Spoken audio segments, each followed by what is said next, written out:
Hello everyone, do not as always forget to subscribe. So this video is about the elections that are scheduled for next year. So they are very controversial, and they are controversial because the opposition, which is led by Riek Machar, is saying that the conditions are not conducive and the infrastructure is not in place. And there's some provisions within the peace agreement that ended the war that have not been implemented. So they're saying this is not the right time to conduct elections.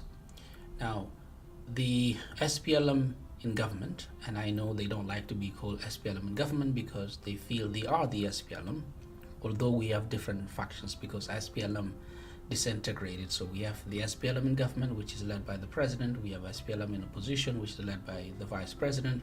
We have others like SPLM DC. We have real SPLM of Paganamo. Now the government, technically, which is the SPLM is saying they're ready for elections. So they had a rally in Wow and endorsed the president, so they're ready. The opposition is not technically refusing to go for elections, but they are saying the elections will not be free and fair. That's why, but they're ready. They only want to go for elections that are credible, where the winner wins because the people elected him or her. Now, what I want to say in this video are three things. Some of them negative, some of them positive. The fear by the opposition and other South Sudanese who are critical is that the president is going to use this as a legitimizing instrument, because South Sudanese and opposition and other analysts would say that the president wasn't elected. He's not a democratic elected president because the last time he was elected was in 2010 when South Sudan was part of Sudan. So after independence in 2011, we've never had an election. So the president may have some legitimacy because of the war and the agreements, so they give him some sort of legitimacy. But in terms of the constitutionality of his position, he's not legitimately elected. He's not elected. So if elections are conducted next year and no one else, compete with the president, there's no one who contests, then the president is just going to run. And whether there are elections where other parties take part, the SPLM is still going to say the people elected the president. So in that case, it's a negative. It's negative because the president is going to use this as legitimizing. So anyone who is going to say the president is not elected, they're going to say, look, we had elections, he didn't take part, so he's elected.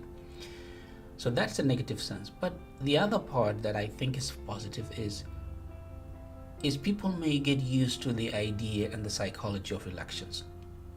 Because we all know, anyone who wants free and fair elections in 2024 is just self-deceiving. They will never be free and fair. So we know they will be rigged, or people will get intimidated, or even if they are not intimidated, they will be given an impression that if you come to our area, we'll beat you up. That happens in Africa. So they will not be free and fair. But people will get used to the idea that after every 5 years, there will be elections. Many African countries have the same scenario. The elections are not free and fair, but some have come to the point where they've started to become free and fair. So we may arrive at that stage where elections become free and fair, but for the next 5 years, 10 years, even 20 years, they will not be free and fair. But at least people will get used to the psychology of elections, that if you want to remove the president or any leadership, you go for the elections. That's what I prefer, because no matter how seductive military change in leadership is, because of the realities in South Sudan, I am not for any military change of leadership, because the moment it becomes cultural, then people will always resort to arms to rule leadership. That is not good. We've seen this in Sudan. We can see that in West Africa. So that's a positive thing, that people will have to get used to the psychology of election. The other thing is, now, if you say something negative against the president, you get arrested.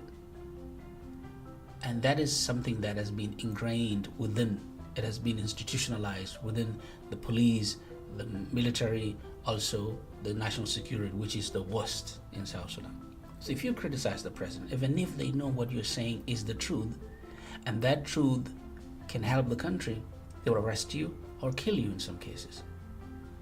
But if SPLM in government is saying we have elections and anyone who wants to contest is free to do so, it can give people a chance, an opportunity to speak up.